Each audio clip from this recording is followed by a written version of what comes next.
Hey everybody, this is Liz from Augusta, and today I want to invite you to learn and for us to share today about someone very special. And we'll start by you telling us your name and where you're from. My name is Bryce Klausing, and I'm from Van Wert, Ohio. Fantastic. And how did you first hear about Augusta? I watched Mike's content for a few years before he franchised. So I was an active listener. My dad owns kind of a lawn care company. He mostly just did commercial. So I knew that's always what I wanted to do.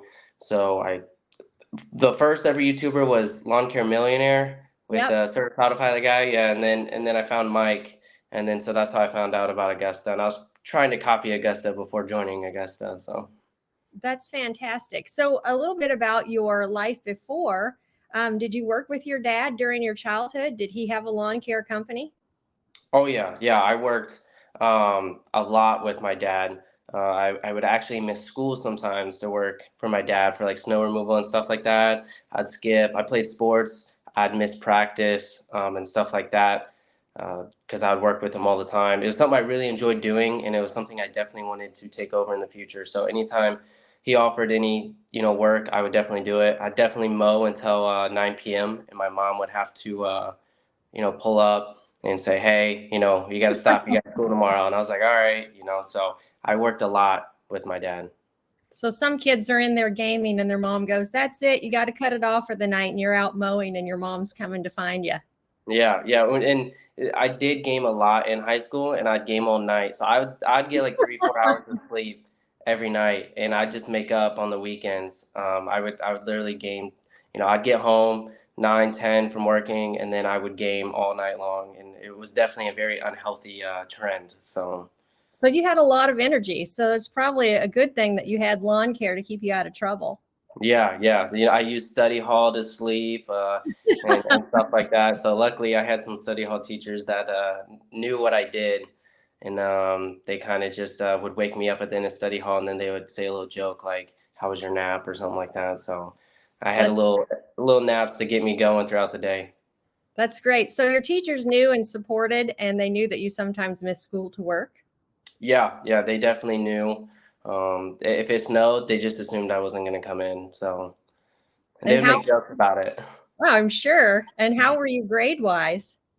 I was okay. I mean, I never, almost failed or got held back or anything like that, but I definitely wasn't top of class, wasn't even close. So I was probably somewhere in the middle.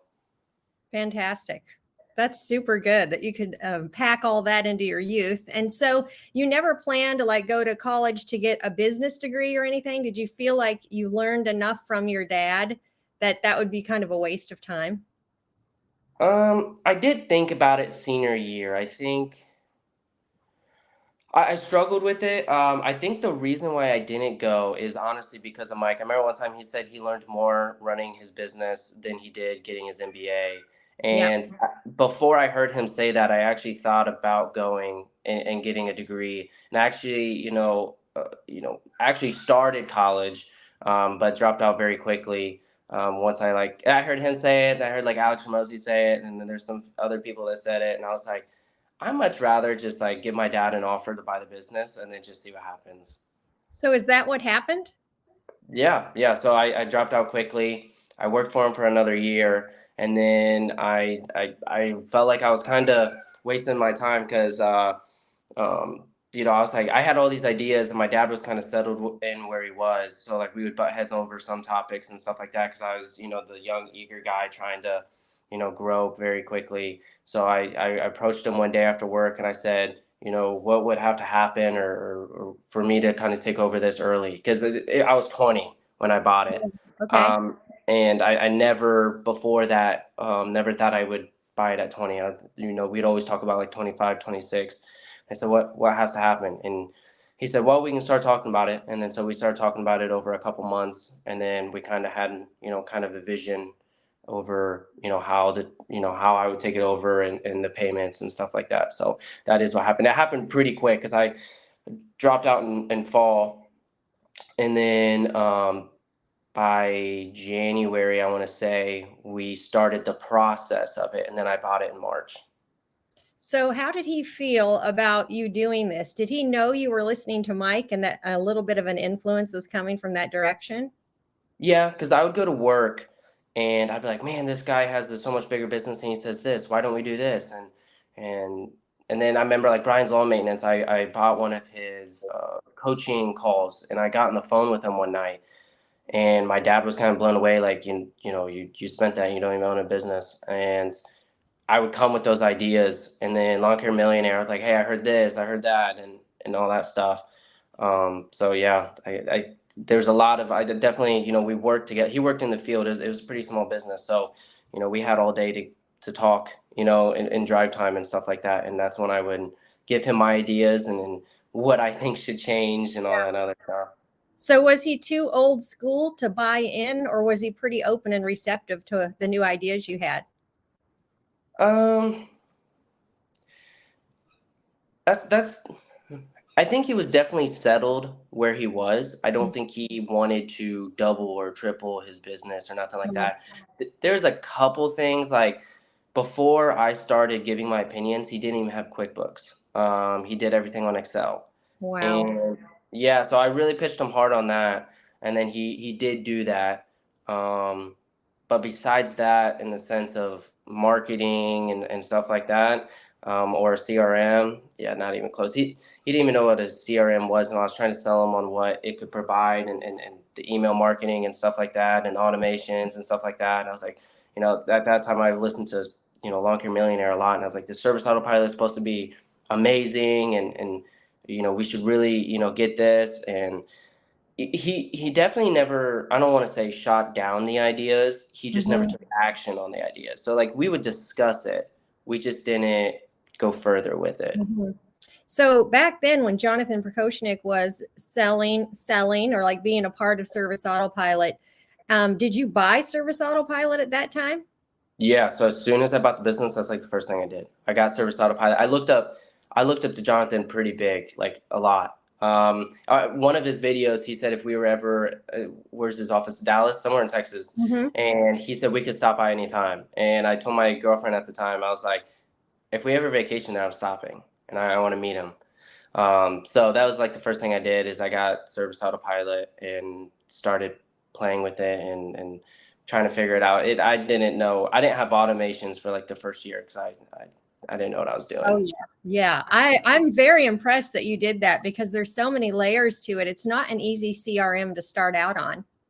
Yeah, I found out quickly, but I don't know. I don't mind playing around and I don't know. I never fear of like like there's a couple times where I double charged some customers playing around in it, Yeah. messed up some accounts and stuff like that. And I don't know why, but I never feared when that stuff came up. Like if they called and Yes. like you double charged my card, like I never got like panicky. I was like, oh, I just refund it. I'll refund it right now. I was like, Totally. and stuff like that. I never got. And then I kept playing around with it, knowing like, well, if I double charge someone again, I'll just refund them. So I guess it wasn't a good idea because a bad customer experience, you're double charging people's cards sometimes. I mean, it didn't happen a lot, but the few times it happened, I was just like, oh, my bad. I'll refund you. So I think that's great. That means you didn't have a lot of anxiety and you were brave enough to take a few risks. yeah, definitely. Yeah, that definitely can. I'm fast moving like with Augusta. And I decided probably a month before I joined that I was gonna entertain it and go that direction. Cool. Well, we'll go into that. But the transition from you and your dad, how many customers did he have?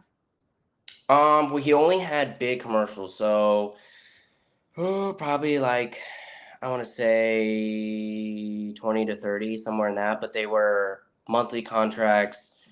He didn't really do he didn't like doing the lawn care. So like when I graduated high school, he a lot of times would send me by myself to go mow all the properties. He liked Mhm. doing the construction build outs when a new tenant would move in. Because these are like shopping centers. He loved doing the maintenance, the inspections, replacing ceiling tiles, changing the light bulbs around the building. That was kind of the stuff he liked to do. I Mhm. hated doing that. Yeah. I liked mowing grass and I thought it was very relaxing. I'd just put in earbuds and listen to podcasts and mow, where he did not like that at all. So Yeah, not very many, and I dropped a lot of them when I first bought because they were all in different towns and cities. We had to travel to them because I'm in a very, very small town, so there's only three shopping centers in my town. So, he had all three at one point, and then, you have to kind of go, branch out to keep growing. And so we had some in like an hour radius around where we would drive places and do that stuff. So I dropped most. I pretty much kept one of the three in my town. And so I pretty much started over when I bought the business. And then because Mike was going after residential and all that stuff, and I was Mhm. watching his content. So I was like, that's the route I want to do. Well, it's 2023 now. What year was that? When I bought it, or Yeah. 2020? Okay. So I remember that Mike was transitioning too and starting to do a lot more simple services. Had you heard him talk about that yet? Yeah, yeah. He definitely did, because that's the whole reason why I went after my whole marketing, my whole vision, my whole game plan was over try to get as much reoccurring revenue as possible. So he was definitely preaching that on his YouTube channel by then, because that was my main focus. I didn't want projects, I didn't want big jobs. I really, really went after mowing and didn't just like mulch and bush trimming. So you were really learning from our mistakes, because that was probably right around when we did our last huge job that really convinced Lee and I that we needed to do simple services. And then we totally started cutting things out. So that must have been right around that time that he really went hard after simple services.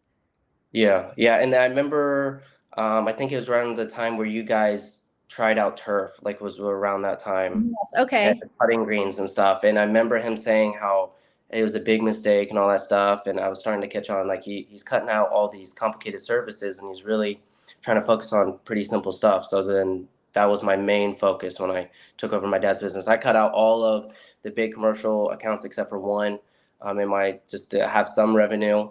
And I went right after mowing customers, and that's all I focused on in the first 2 years, was just trying to get mowing.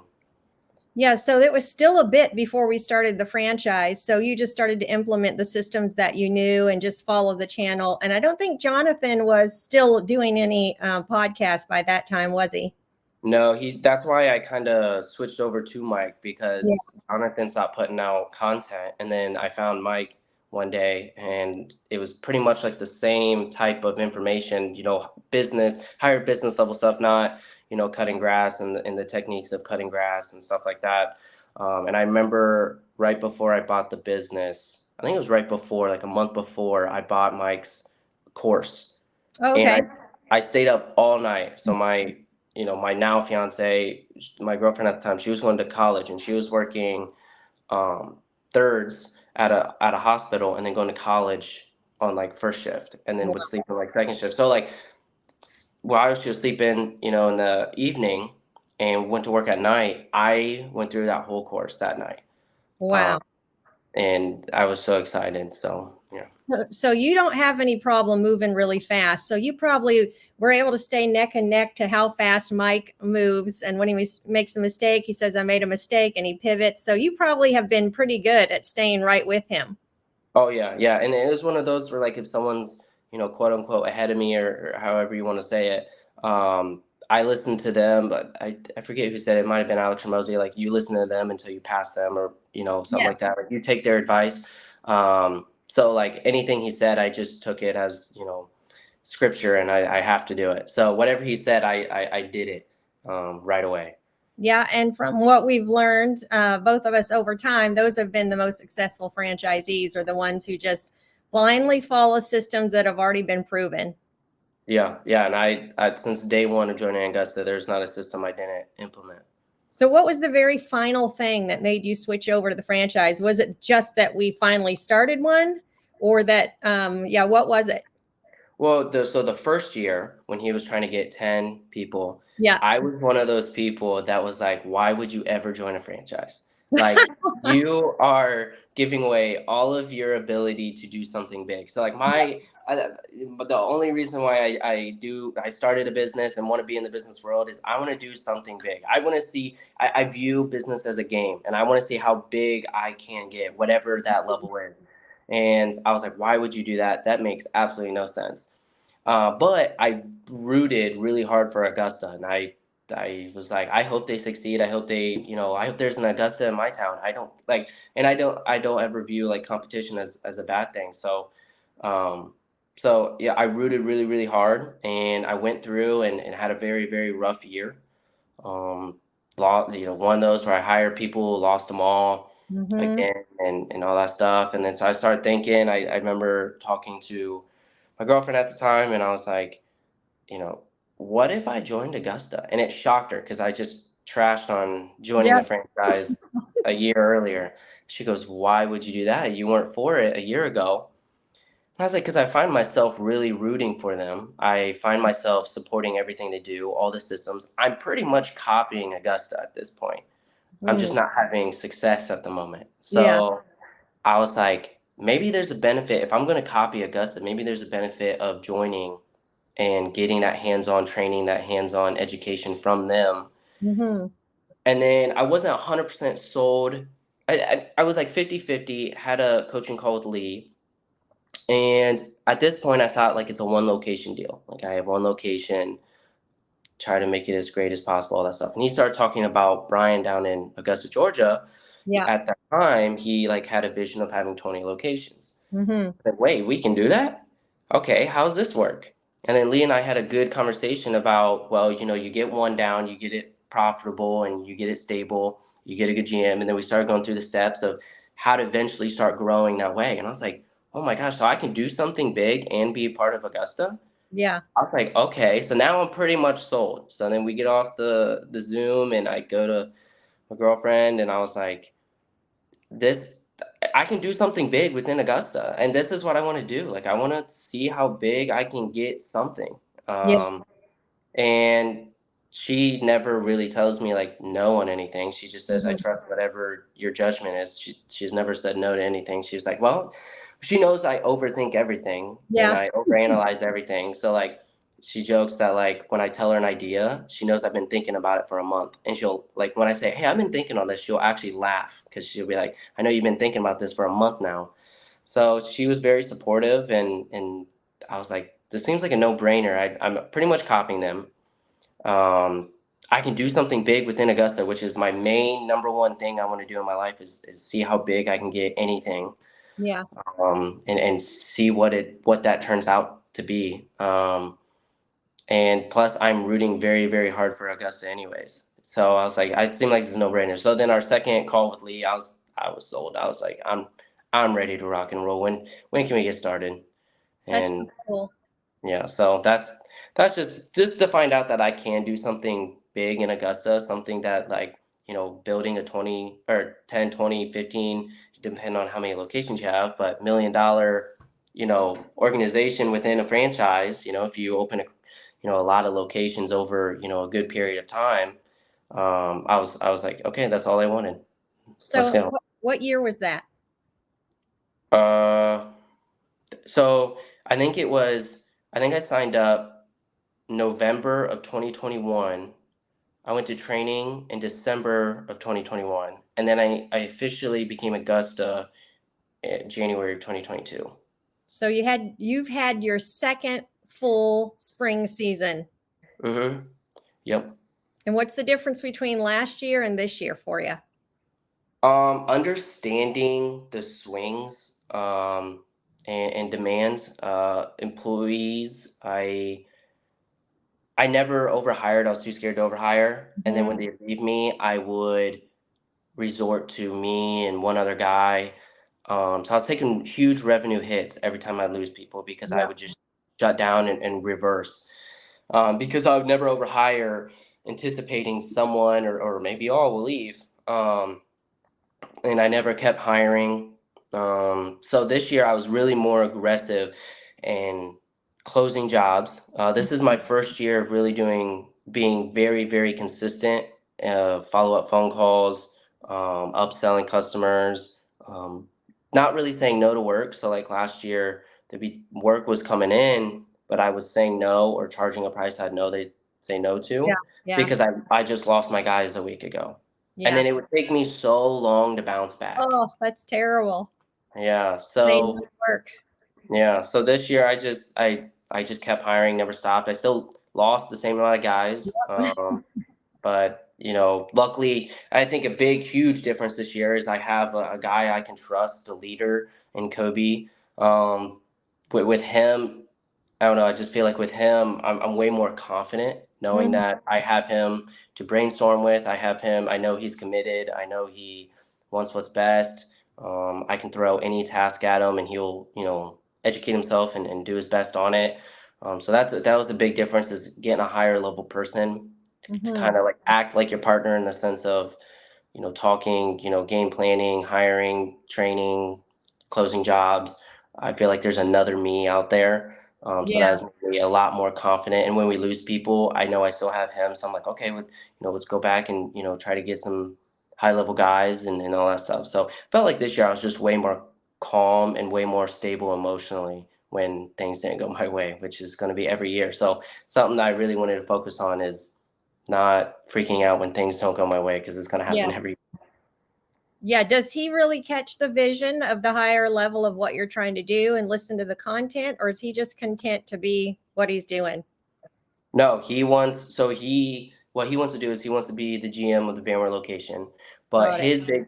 his big vision is he wants to get ownership in some locations down the road that we open. And I'm more than happy to do that. I'll be excited to do that. So, right now he's trying to build VanWert, help me build VanWert, and then he wants to be the GM of VanWert. Then he wants to set money aside to, as I open more locations, try to partner in a few of them and grow his wealth that way. So he has a pretty big vision too, in the sense of, I don't know how many you know people that will join us will want ownership and or give themselves an opportunity to get ownership. I guess everyone would want ownership if it was free, but give themselves the opportunity to get ownership, and that's his big vision. Yeah. Does he know about the 3F program? Have you talked to him about that? Yeah, yep, 100%.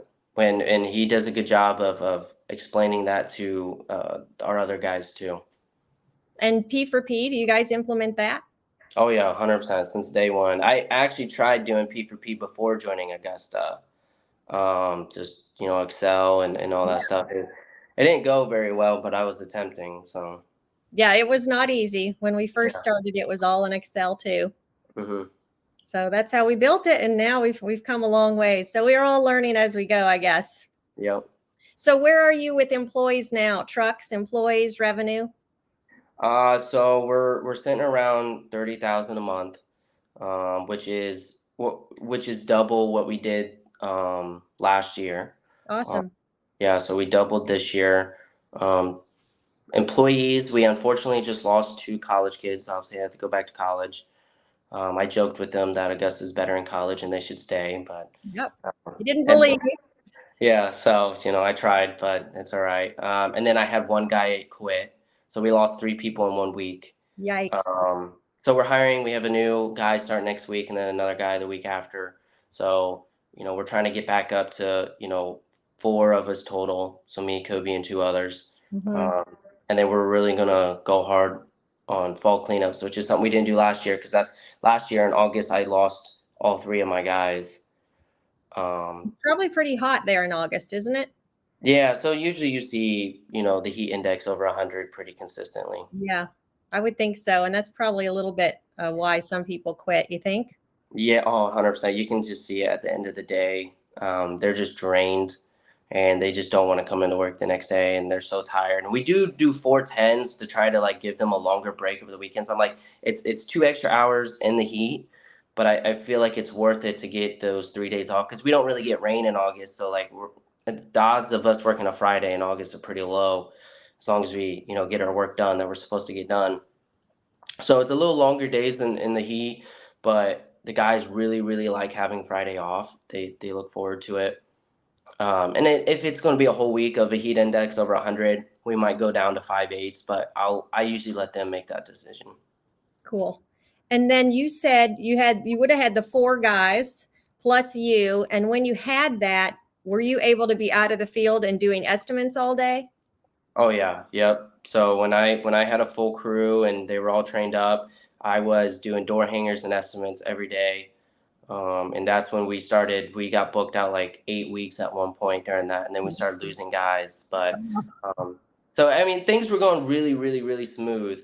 Um, And then, we lost, the obviously the college kids were predictable, and then that one guy wasn't predictable when he quit. And he just quit because it was nothing bad. It was just, I think it was and he might have a better opportunity in the sense of pay or something like that. So, but yeah, so things were going very smoothly, but now we're back to square one. But the difference between last year and this year is we're not going to fold. We're going to, keep pushing, get some great guys on board, and really go after these fall cleanups that, you know, there's a lot of work out there in fall cleanups in my area. Yeah. So what's the base rate? What would it be there?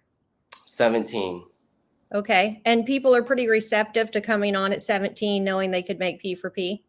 Yeah. We usually have a lot of applicants.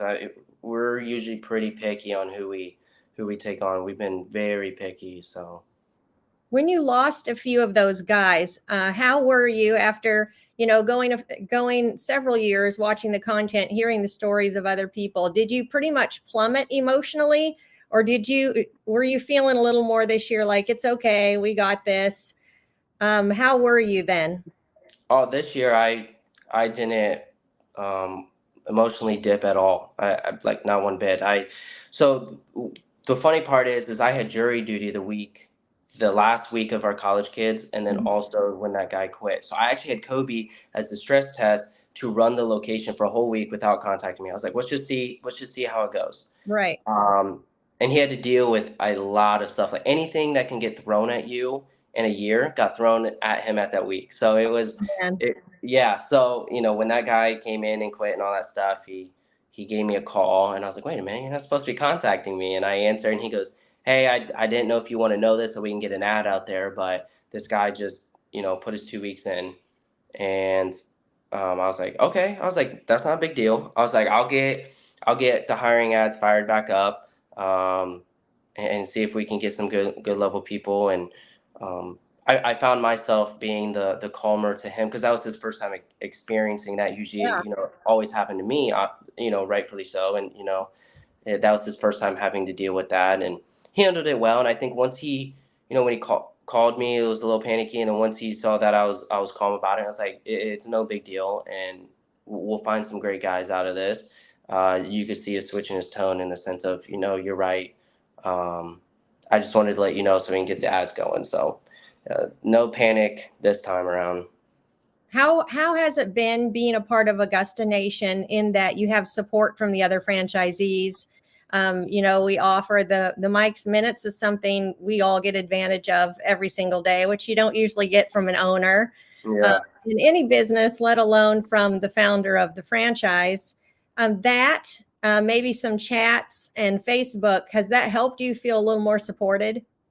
Oh, 100%. I think, obviously, like Mike can really sell someone over the future of Augusta and everything that we talk about behind closed doors. But I think the number one thing that Augusta has is those Mike minutes. I think they are beyond helpful, in so many different ways. Informationally, seeing somebody, going through a tough time, and you're going through a tough time, but they actually put it in the Mike minutes where maybe you were too scared to do it, and you think other people would judge you, but this guy put it out there, and now you're realizing you're not the only one. Then you're seeing comments underneath the Mike minutes of, stay strong, I'm going through blah, blah, blah, blah, blah, and all that stuff. And you're like, oh man, there's 10, 20, 30, 40 other people going through what I'm going through. That's definitely the number one thing. I hope that never, ever, ever goes away. I don't miss any of them. And then I think secondly is the community. I have a group chat with some franchisees, and just to be able to just put anything in there. I mean, sometimes, a lot of times it's us joking, and other times it's, helping each other out or letting each other know, the struggles we're going through, and all that stuff. That is definitely the second best part of Augusta. And then all of the competitive advantages would even come next, which is crazy to say that those two things would top, the competitive advantages that Augusta has. Yeah, and they all have it. We all have each other, which you can never really feel alone because there's this army of people that are backing you up. 100%. And I enjoy that group chat so much, between all the laughs and then, how much they help me. So if you hadn't started a franchise and you were out there struggling through, do you think you would be as far as you are now? Oh, definitely not. I think my education from watching other people within Augusta and Mike from afar, I think I became more educated, watching them and hearing the stuff they say, hearing them speak. I feel like my knowledge on business has expanded so much. And then like those Mike masterminds, they're so educational on so many Mhm. different levels over so many different topics. I mean, they happen 5 days a week. So like the Yeah. fact that they are, good lengths, most of the time. I mean, obviously there's some short ones here and there. 5 days a week just shows like how much education you're getting every single day. Um, I think I understand like even stuff that I don't control, like stuff that you and Lee and Chuck and Mike do on the back end. Obviously, Mike is very transparent over that stuff and talks to us about, the issues that came up and how they solved it and all that stuff. Like that stuff's so cool to me. And hearing, like, I have no control. I want to say over command center in the sense of what goes on day to day there, and and all that stuff. But Mike is very transparent and letting us know what happens there every day and the struggles and what you guys did to make it more efficient or anything like that. Like that stuff is so cool to watch and listen and learn. Mhm. But so just my understanding of business is so much farther than if I was by myself, where I have really, and I'm very introverted. I don't really like going out and meeting new people. Yeah.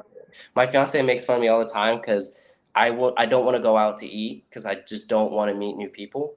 Where she is a social butterfly, and like people come up to us at restaurants and I'm just instantly annoyed, and I'm like, just let me enjoy my dinner so I can go home. It's just who I am. So I think without Augusta, I would have no one, and it would have been my fault because I just don't like going out and meeting people. But I would have no one to talk to listen to get advice from, and all that stuff. So I am light years ahead in where I would have been if I was by myself. Are there any franchise locations close to you? Not really. I think the closest would probably be 2 hours 2 hours away in Columbus. I know there's one in Michigan, but I'm not 100% sure how far that is because I'm a huge House State fan, so I go to Columbus, for those reasons. So I know how far that is, but I'm not sure how far the one in Michigan is.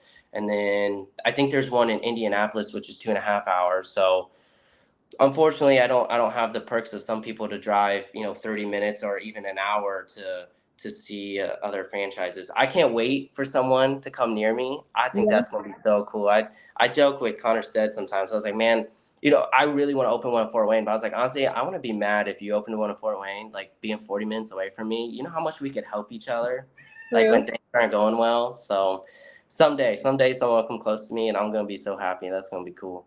So that's awesome you feel that way. Do you feel any pressure about having your franchise and the ones, well, I should ask this first, the one that you want to start later, the ones, are you wanting to do it like right around the one you're in, or would you want to start far away?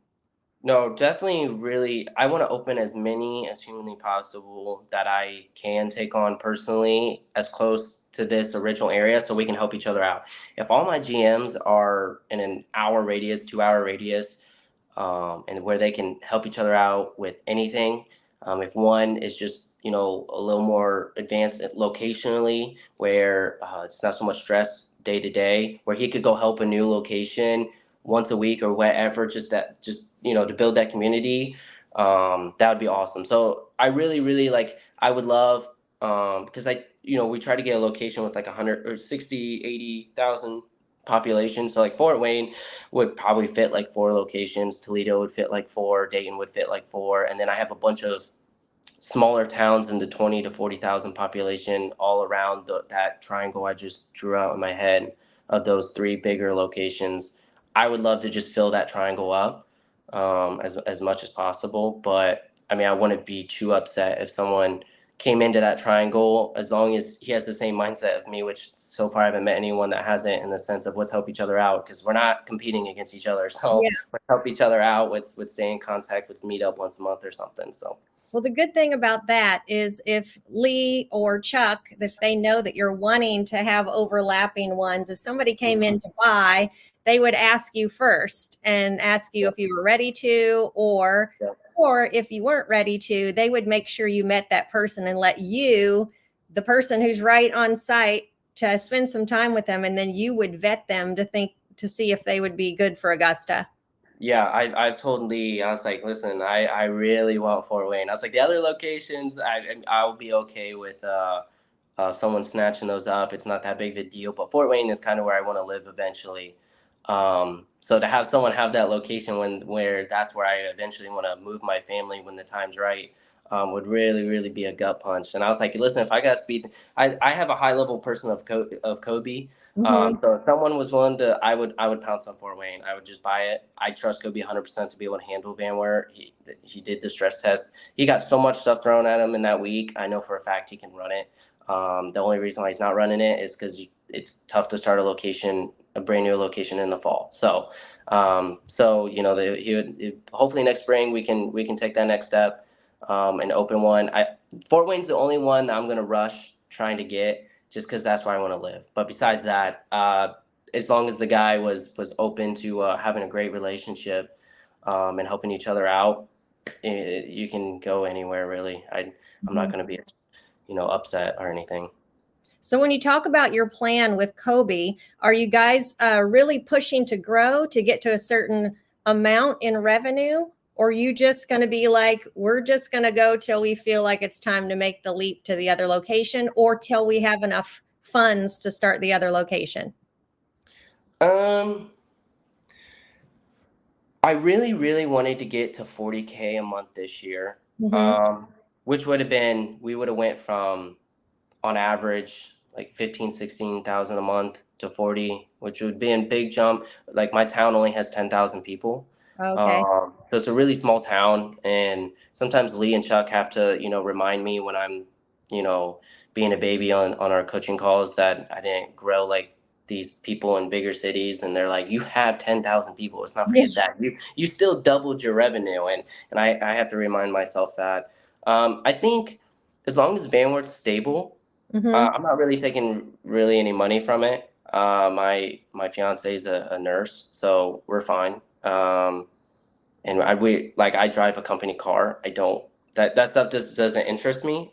Getting a new car or new clothes. I can't tell you last time I bought myself a new pair of shoes. It's been a long time, so we're fine. So I think as soon as Kobe's ready, which I think he is, I think I'm just gonna let him run the VMware location, and then I branch off and start another location, and run Mm-hmm. that one. So I don't think it really has to do with a revenue mark. I think it has to do when I'm comfortable, when he's comfortable of, you have to now do this every single day. I mean, obviously I'm still here for guidance and all that stuff, but as soon as I open another one, I can't be here every day. Yeah. Yeah. So, in going into the fall, what services do you offer now? And what are you projecting like when you think of fall services and winter services? Do you offer both of those, or does there get to be so much snow you move right into snow? In my area, we don't really get that much snow, unfortunately.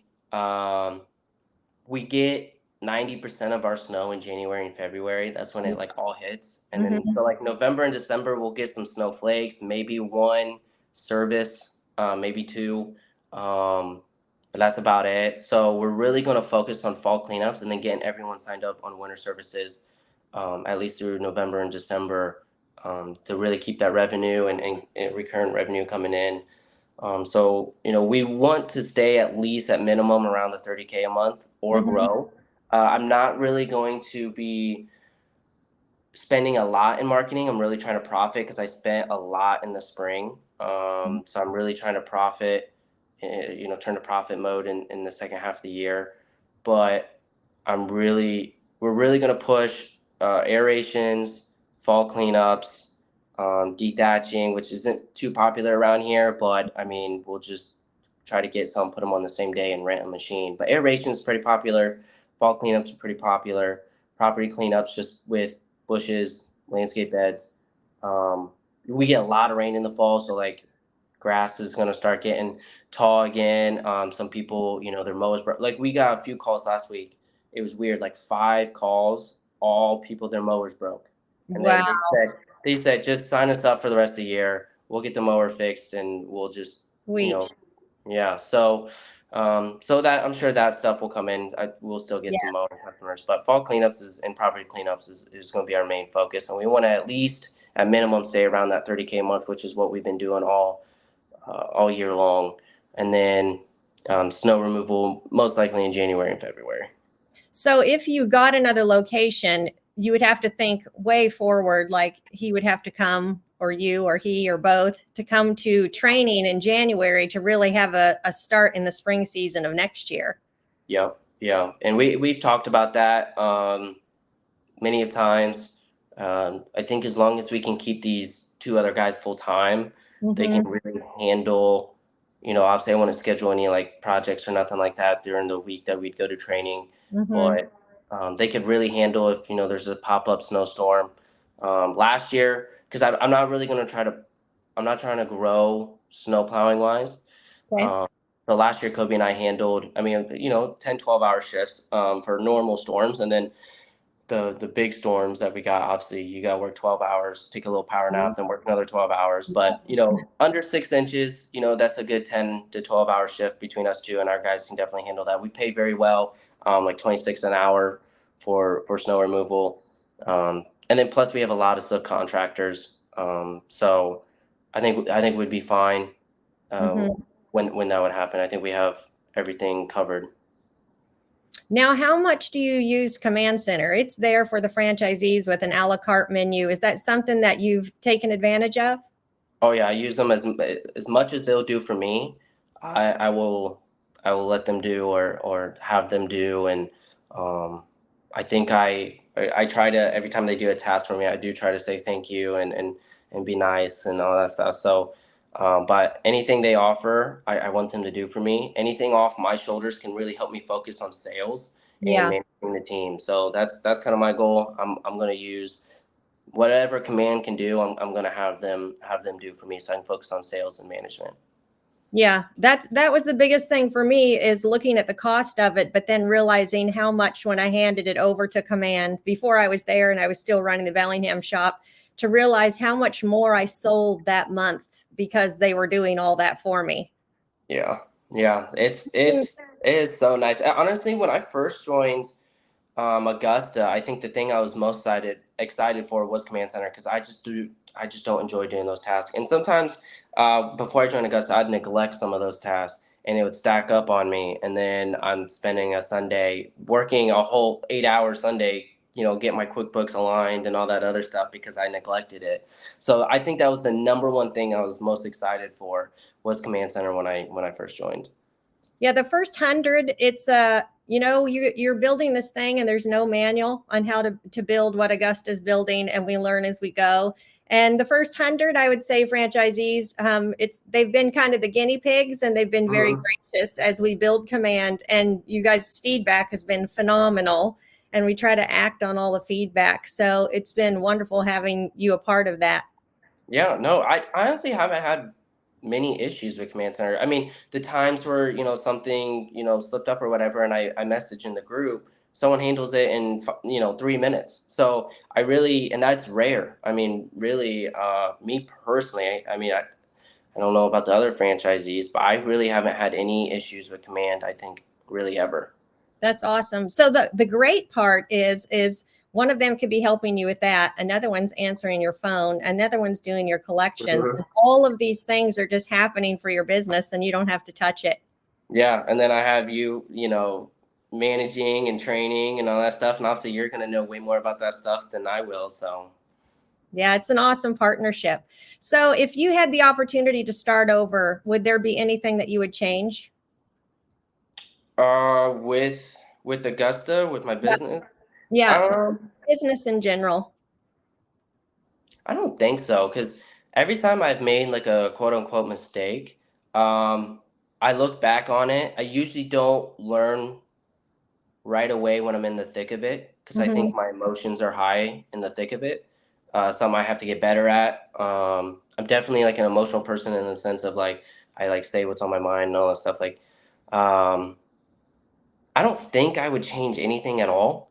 Because like even like last year, I really didn't grow as much as what I should have due to the point of mistakes I made with shutting down when my guys left. Hmm. Um, Once I got a guy, I just was like, we're just gonna rep it out the last 6 months of the year. I'm not even gonna try to grow. yeah, I'm just going to train you as best as I can, just me and you in the truck. And like, yeah, I guess some people could look at those things and like, yeah, that wasn't the right thing to do, but I don't, but I realized it going into this year. So I was like, okay, if that happens again, I can't do that. Okay, so how do I prevent that from happening again? Okay, let's try to overhire this year instead of last year where you didn't want to do it because you're too scared that you wouldn't have enough work. Then you have people quitting. Well, they quit anyway, so might as well just overhire. So, um, yeah, so I don't think there's anything at all because I the stuff that I think I messed up on or I didn't do correctly, I changed this year. And so, do you attribute that a lot to, though, that you immersed yourself in the content and really gave yourself a good education? So these were just like stepping stones. It wasn't like you had to crash and burn before you finally listened. Yeah, no, I think what I do that I guess is beneficial is I kind of just trust Mike and the whole team.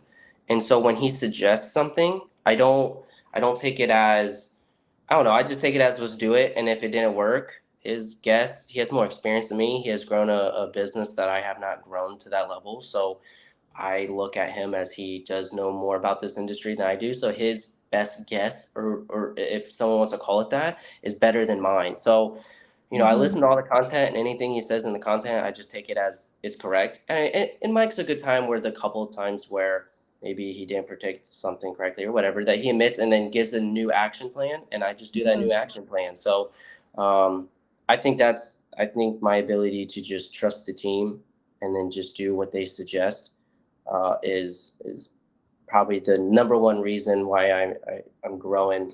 I doubled this year. Yeah. So the fact that you're actually teachable and you don't have to get to 60 years old and realize you made a ton of Yeah, mistakes. yeah. So that's definitely the number one reason I think. Yeah, for sure. So where are you now in the amount of customers you have? So we have, so I know Augusta's, what we really try to do is go after residential, but being in a very, very small town, I just take whoever will have me. So that's commercial and all that stuff. So reoccurring wise, I don't have as much Mhm. compared to other people with my same revenue. So I have like 70 reoccurring customers, Awesome. which usually people around 30,000 a month usually are over the 100.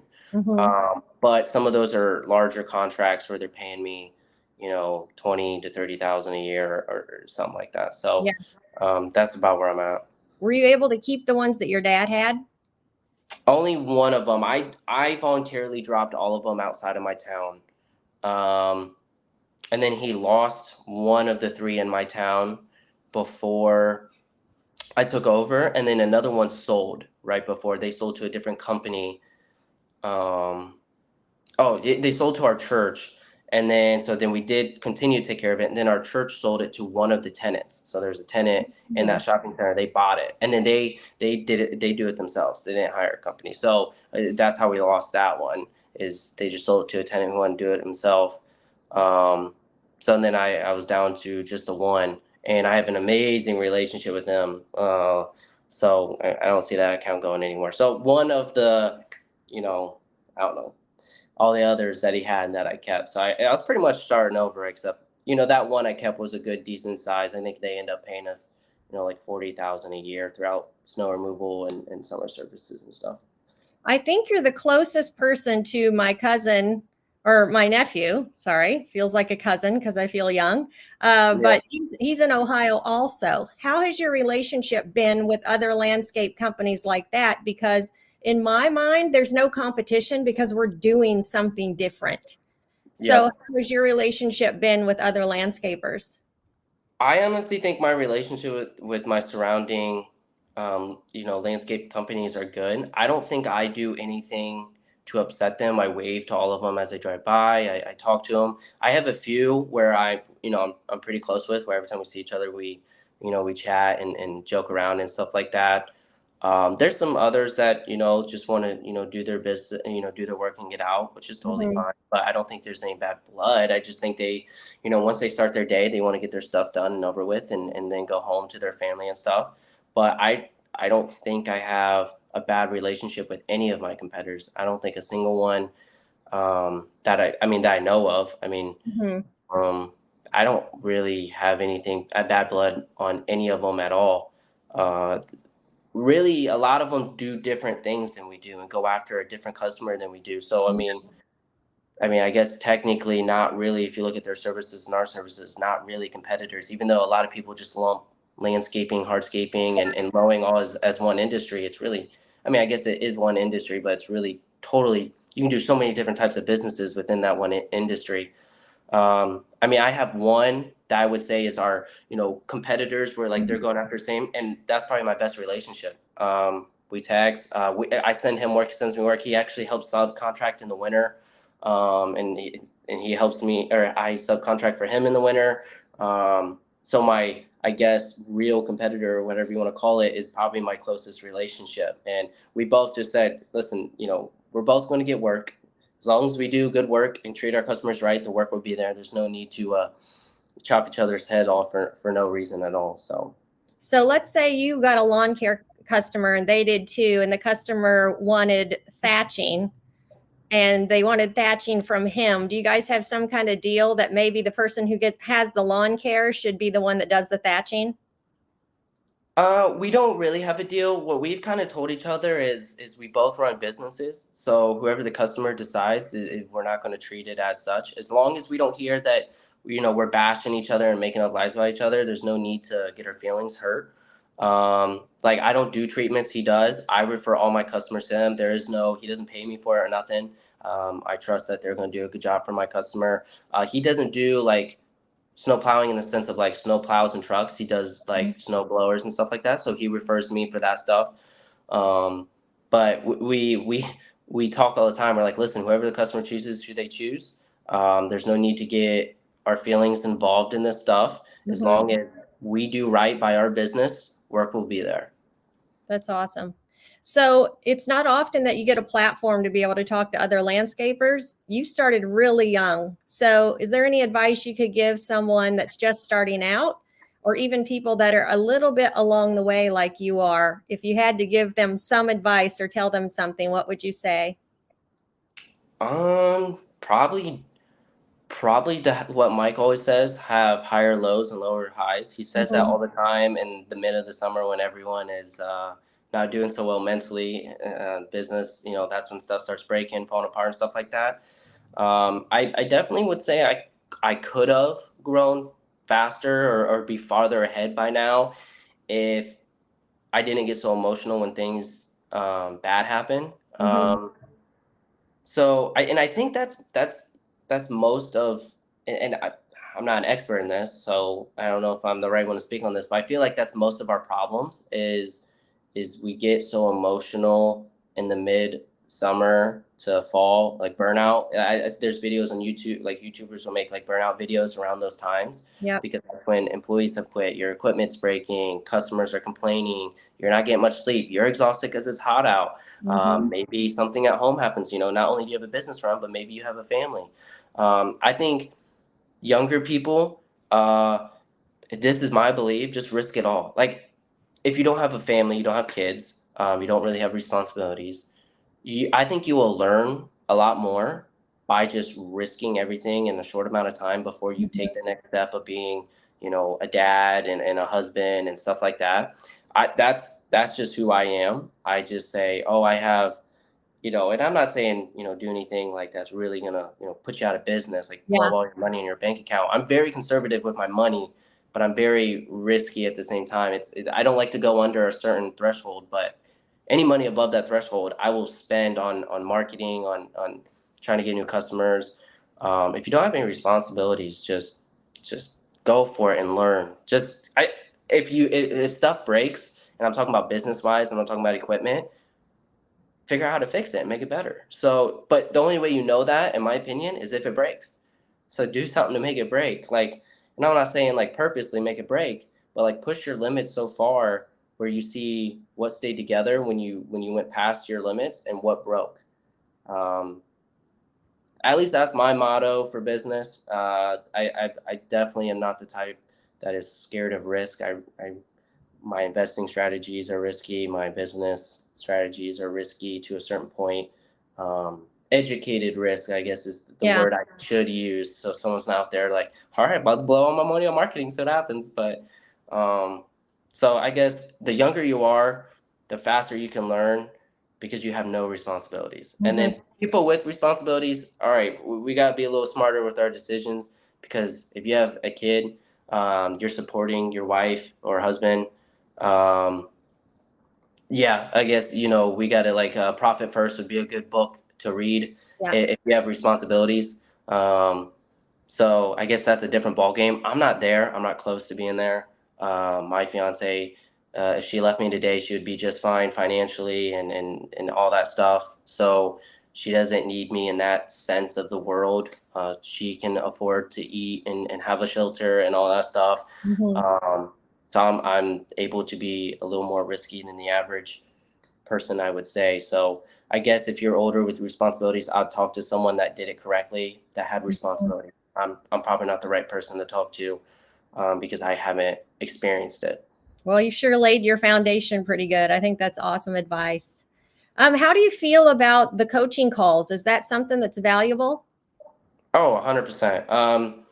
Even if you don't have a question, sometimes they will just set your mind right. So when I didn't go from like averaging like 15K a month to 40K a month, I was just down on myself. Like I'm seeing, some of these other individuals double their business, triple their business, come into their first year in Augusta and absolutely do a great job. Hmm. And people say comparison is the thief of joy. That's not my really belief. I think comparison is is a good thing in the sense of motivating you. So Yeah. like if I got comfortable, I wouldn't keep going. Hmm. So even though this dude's in a 10 times bigger market and is blowing my numbers out of the water, well, guess what? It's going to make me work even harder comparing myself to him. That's just who I am and how I think of things. Um, but they will set your mental right. When I was complaining to like Chuck, I think Chuck was the first call where I was kind of down on myself because I rotate coaches throughout the month because I like both their Smart. feedbacks. Yeah, I felt like they have different ways of explaining things, and sometimes one way can be better than the other way, and different perspectives. I think they're kind of opposites in their own unique way of coaching, and I Yeah. think it's just best to see both sides of the spectrum on a certain topic. Sometimes I ask them the exact same question back to back months just to see how they explain it. Yeah. And so I definitely utilized that. But I think Chuck was the first one I hit him with, and he had to hit me with, oh, I was comparing myself to Connor Hutchinson, who is Okay. absolutely destroying and an awesome dude. And I was like, this dude came into his first year in Augusta and is doing amazing and awesome for him. I am not. And I was like, what am I doing wrong to at least like keep up with him? And I'm in my second year. And he's like, he's in a location with like 60,000 people. Your Yeah. location has 10,000 people. He goes, he has a different market than you. Not taking anything away from Connor because look at other Totally. people and what they did with 60,000 people. His numbers are pretty amazing compared. So it's not any knock on him. I just so happen to compare myself to him in that call. Um, and Connor's killing it, and then he's one of the people I keep in contact with daily because he's so helpful. But the coaching calls are amazing, not only for advice, but to set your mind right when you Hmm. think you're not doing great. How do you feel about Max, our AI guy, answering the phone for us? Has that been really scary for you? Not really. That's the type of stuff I get excited about, like futuristic stuff. It doesn't scare me. Now, I'm in a small town with a lot of old people, so I do kind of cheat the system in the sense of I will tell my older customers, hey, when you call, if you don't want to speak to the AI Max, I said, just ask, can I speak to a human? And they'll That's transfer you to so a good. human. Yeah. And I actually had said one guy, he goes, that's smart, because I would have hung up on that. And I was like, oh, I mean, it's fine, but I was like, I'm just, so I definitely, and I'll tell the younger customers too. I'll tell them that too, but it's a different way I word it. Yeah. I so I word it to the older generation in the sense of I kind of know which way they're leaning, and then Yeah. to the younger generation, I try to word it where like give it a try, and Yeah. if it starts to make you mad, say transfer me to a human. And the younger generation, actually, my younger customers, 30s and 40s and stuff like that, they're actually, oh, wow, that is cool and stuff like that. where the older generation usually says some sly comment about, yeah, I'm not giving it a chance. I'm just gonna ask for a human. And I'm like, that sounds great. I was like, and they'll get you someone that person will help you out. So it's a different way I word it, but I'm excited about it. I think it's definitely the future. Obviously, we're ahead of the game, Mhm. but 10 years from now, not everyone, but it's going to be a common norm where Yeah. people will know how to speak to an AI robot over the phone. So, Yeah, I love it. It's so fun for me though because I get all the feedback from the people who just hate it and they're swearing about it to the people that love it and call back again just because they want to talk to it again. But the mhm, funniest thing is that Max is so real sounding that some people will have a whole conversation with them and then realize it's not a human and then they'll ask for a human and then they're so embarrassed that they mhm. just start saying, I hate that thing, and like just going off. And it's just because they're so embarrassed that they didn't catch it in the beginning. Yeah, I actually had someone stop at my shop. It was like 7 a.m. And he's like, "Hey, I've been trying to get a hold of you guys, but some AI answering machine keeps answering." And he goes, "I'm not speaking to that thing. So if that's the way we're going to do business here, I'm gonna go somewhere else." And I just like, oh, I apologize for that. I was like, if it's too much for you, and I totally understand if it is, just ask to speak to a human, and it'll transfer you to a human. He goes, why not just have a human answer the phone? I was like, well, sometimes they're busy on the line, and we don't want to miss your call. We definitely want to get your information down. That way we Mhm. can do a quote. So if they're busy, sometimes that helps out just to at least get your information. That way we can send you a quote over anything you're looking for. But if you say transfer to a human, I'm sure there's someone within the office that's available to talk to you. And he goes, yeah, that sounds a lot better. And I was like, well, good.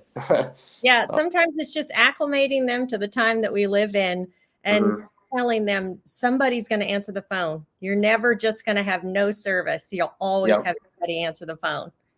But you yep, and, can't do that in the middle of the night. I love being able to call a business at 3 in the morning and leave a message or have something taken care of, a pharmacy, anywhere.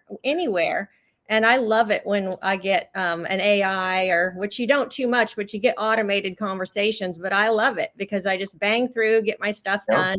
And I love that this is the way of the future. And I love it all around. I love the mistakes. mhm, I love the trying to make Max better and, help him not sound like a robot and help him to be mhm, nice and mhm, sound like he's being nice anyway. So it's been yeah. awesome. So, in closing, do you have any quotes or anything from podcasts that you listen to that you'd like to share, or any podcasts that you want to share? Um, so on the quote thing, I there's a quote that is my favorite quote of all time that is here recently, and I've told so many people, and I've even told the other franchisees in my group. And I was thinking about, it's like, man, like I don't want to say it when other people have already heard it. It's kind of like my go-to, and I was Mhm. like, you know what? Never mind, I'm doing it. Awesome. My favorite quote of all time, and I don't think it's close. It's very, very recent. It's by Alex Ramosi. He said, "Being poor sucks more than working hard." Oh, And good. yeah, and so I think it's such a great quote because, like, and my family had issues with money, not in the extreme. I don't want to over exaggerate it, but money was a topic of conversation of how we utilize it and how we spend it. But that was always a topic, and I knew it at a young age. Um, so people who live that, where you don't have luxuries and stuff, or whatever, your certain cases with money, you understand it's not an easy life, living paycheck to paycheck. um so when he said that quote, it hit a little more home with me, because I'm like, man, that is so true. Like, living that life. Now, luckily, I was a kid, and when you're a kid, you make fun out of anything. So I really Yeah. didn't have a miserable upbringing, because I had fun. I had siblings to play with. I had toys. Um, it's not like we were. Once again, I don't want this to sound like I'm exaggerating. We had food. We had shelter. It's not the extreme version of some people's Mhm. stories. And I don't want it to come off that way. But uh, I had a lot of fun with it, but as an adult, that has to be so tough to fight with your spouse over certain money, um, Definitely. and stuff like that. So I'm like, you know what? If I have to work so hard where eventually that's not an issue, and we don't have to have those fights, Mm-hmm. it's worth it. It is so worth it. So that quote just hit home just due to upbringing, and made me realize I much rather be exhausted for the next decade, but I set my family up where maybe I can start working a little less hours, and I have systems set up and stuff like that that Augusta provides, and we don't have those fights. That is so awesome. I love it. I think I'm going to put that one on my fridge. Yeah, I love that. It's on our at work. It's on our whiteboard. It stays up there 24/7. That's very cool. Do you switch up your quotes at work sometimes? Yeah, so we have a quote of the week, and then underneath it is that quote that we just leave up 24/7, because I just think I'm like, listen, if you, whatever position you guys are in, if you want out of it, you're gonna have to work hard for a decade. I don't Mhm. remember who said it. I listened to too many business guys, but they say it takes a decade to build something great. So at least, you got to put in 10 years of working more than So what you want. true. Yeah, I believe that too. What other podcasts do you listen to or YouTube other than Alex Harmozy and Mike Andes? I like Ryan Pineda. He kind of has my dream lifestyle Okay. eventually. I Mm-hmm. really like how relaxed his work schedule is. Mm-hmm. I'm nowhere near close to being able to live that lifestyle. So that is a decade from now. I would love, when I'm 35, I would love to start living that lifestyle of 30, 35 hours a week, and more relaxed, and I have people I trust and all that stuff. PBD podcast, I am a huge Patrick McDavid fan. The way he speaks, I don't agree with everything he says, um, but the way he delivers his Mm-hmm. message, and the way he can talk to people that is opposite side of the aisle and get them to like him. Yeah. And yeah, and like, I recommend that to every person I meet, is Patrick B. Davis podcast. I'm like, because with today's climate, if you're on the right, you hate the left. If you're on the left, you hate the right. If you're Yeah. a Biden fan, you hate Trump. If you're a Trump fan, I mean, at some point, guys, we got to get out of hating each other just because. Mm-hmm. And I can't come to believe of my personal friends and people I've met, the left and right aren't that far off. There's just certain things that we disagree on, but overall we believe in being nice and being good people, and doing right by others, and we don't like crime, and stuff like that. Like, that stuff we agree on. So, like, let's stop focusing on the one or two things that make us hate each other. And the fact that he brings on people on the opposite side of the aisle, and they actually have a great conversation. I mean, sometimes there's some that get out of hand, but 99% of his podcast is civil, and they joke, and they will say jokes to each other. They will laugh. They will go to dinner together. Like, Patrick David will post on his Instagram being at dinner with that guy, and this guy's supposed to be on the opposite side of the spectrum than Totally. him. So, well, I mean, seriously, if these ego, wealthy individuals can put to be friends when they disagree and have platform, because he obviously invites people on with platforms over their political views, and stuff Mm-hmm. like that, and they could laugh, joke, go to dinner together, and all that stuff. Oh my goodness, we can do it. I mean, it's not that hard. We just need to calm down, and we'll be all right. So, PBD podcast, everyone needs to listen to it. I'm in love with it. I watched since episode 1, because I watched his Valuetainment channel, and when he came out the podcast. So I've been there since day one. And when I meet him, I'm gonna tell him if I get brownie points. That's so cool. Yeah, Yeah. I love listening to them too. Two people that vehemently disagree and still can have a civil conversation. I love hearing people's opposite opinion of my own too. It's Mm-hmm. just so neat to hear their perspective. Another person who does that is Joe Rogan. He has Oh yeah. people on, and I don't want to use the word humbly, but he's just inquisitive and Mm-hmm. he's curious, and he will talk to people that he would never do anything they do, Mm-hmm. and he would never live like that or whatever, and Yeah. he just asks questions. Mm-hmm. Yeah. Is so I love those podcasts, and I even like it a little bit when it gets a little heated, in the sense of, like, you can see their passion coming through. But by Mhm. the end of the podcast, like, all of his except for maybe two, Antonio Brown, and then this Weiner guy, Anthony Weiner or whatever. Mhm. Those are the only two where it didn't end the greatest.